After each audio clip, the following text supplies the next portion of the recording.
I'm Sean Reardon, Mayor of Newburyport, and welcome to this week's edition of the Mayor's Corner. We've had some really fantastic things going on in our city this week, and I can't wait to talk to you about them. First off, I'm going to start in the police department, where we have a lot of exciting things happening. The first thing I want to tell you about is that we had 9 police officers a few weeks back take part in the sergeant's assessment exam. So this was the first time they did the exam like this, and we had 9 officers participate, which is a really great number to see that so many officers want to advance their career here in Newburyport. But going through that process, then you come out of that with scores. And so we have a top score getter, and then we go through an interview process, and we have an opening for sergeant because Officer Howie Adams retired at the end of December after a long distinguished career. So we're looking to fill that role. And I'm happy to announce that Officer Meg Tierney was the highest score for that officer's assessment test for sergeant, and she will become our next sergeant for this police department in the city of Newburyport.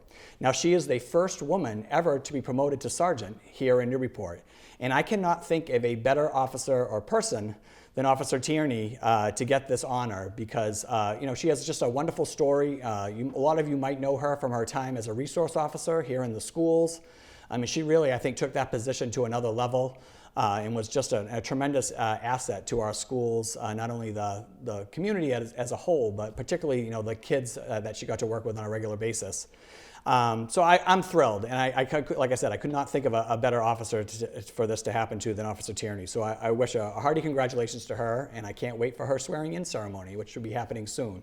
Another great thing that happened this week is that the police department got the Tesla delivered to them, which is going to be their new police car for the sergeants. Actually, the sergeants will rotate through. They'll do some research on how to most effectively and efficiently use this car, but this was an opportunity that came about through a Green Initiatives grant many years ago. So now they're just getting it delivered today. It was not funded through the city budget. This was a grant program. So again, it wasn't taxpayer money. The cost of the Tesla was around $60,000, which is, again, it's a lot more or less expensive than some of the models that are out there right now.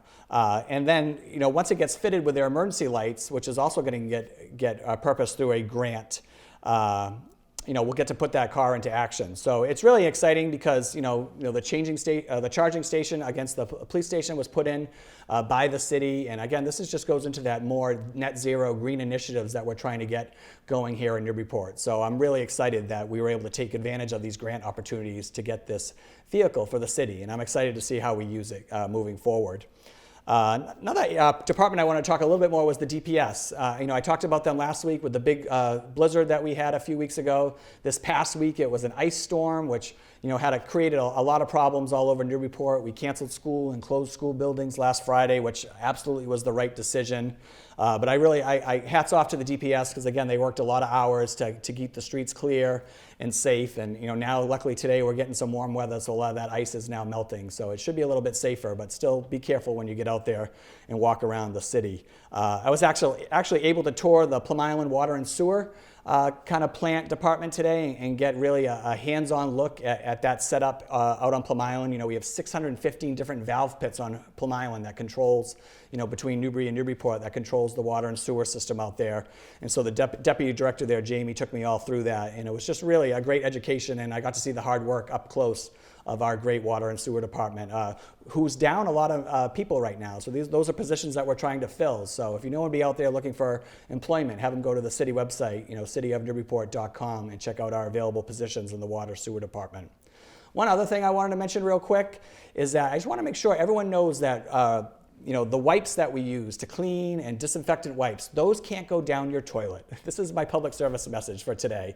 Please don't do that because that can clog up our systems. We have a lot of different calls that we have to go out on because of this, and we're finding the number one reason is that a lot of people are flushing these types of wipes down the toilet. So again, if it's not toilet paper, please don't flush. I would appreciate it. Thank you so much.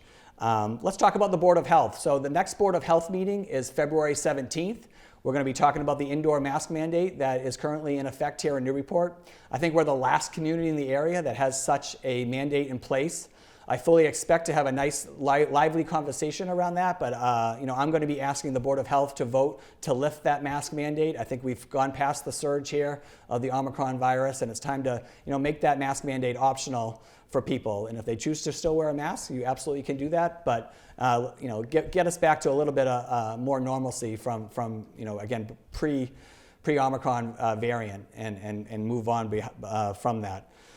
The schools also just announced today, so through DESE, Jeff Riley, Commissioner of Education, announced that the mask mandate for schools will not be extended past February 28th. So that is something we're also going to look at as well. I fully hope to get our schools back to being maskless, or again, making it an option for families if they want their children to continue to wear masks in school. And again, our staff will also have that option to continue to wear masks in school. But I think we're moving towards that direction, that it's going to be more optional. So I look forward to those conversations in the coming weeks as that deadline of February 28th approaches. So again, I look forward to that. Another exciting thing that happened this week, I met with the Chamber of Commerce, and Nate Allard is the new president there now. So I have this fun announcement, and I'll make sure that this gets up on the broadcast. But he is doing a presidential plunge for funds on February 28th, 2022. And I believe he's going to try to do this at Salisbury Beach. So Nate Allard, again, the current president of the Chamber, is going to jump into the Atlantic Ocean for funds. He's trying to raise money for the Chamber of Commerce's charitable foundation. And what's great about that charitable foundation is that they do so much around Newburyport, not only for our businesses and small businesses. A lot of the beautification that you see around the city is actually done by the Chamber of Commerce and not by the city itself. So it's a great way to raise funds for this. He's hoping to raise $5,000. I told him yesterday I'm going to actually do this with him and jump into the Atlantic Ocean at the end of February. So we're going to put a pretty ambitious goal out there. We're going to try to raise $10,000 for this, and I'll make sure you have all the information to see how you can donate for that. And again, we'll probably have a special edition of the Mayor's Corner to capture that all on film for you. So you'll see that shortly, but I have a few weeks to get into some sort of shape to jump into the ocean. So I'm going to be trying my best to get into polar plunge shape. Finally, I just wanted to do a couple shout outs to kind of end the week here. We've had a lot of success in the winter sports season up at Newburyport High School. I want to give a big shout out to the boys basketball team, who are Cal champs again. This is the 4th year in a row that they're Cape Ann League champions. There's actually a player who's a senior this year, Max Gagnon, who actually started as a freshman. So he's been part of 4 championship Cape Ann League teams, which is pretty impressive. So congratulations to Max and the boys basketball team. And I also want to congratulate the co-op swim team, who actually co-ops with Triton, but they swim here at the YWCA. They actually are Cal champs this year too. I kind of got to see a little bit of their training this year. I didn't get to see a meet, but again, hopefully in the future I'll be able to do that. But I love supporting my Clippers for sure, but I love supporting the athletes here in Newburyport. I think high school sports is so important. So again, we've got a lot of success here in Newburyport, so I'm going to try to celebrate that each week as well.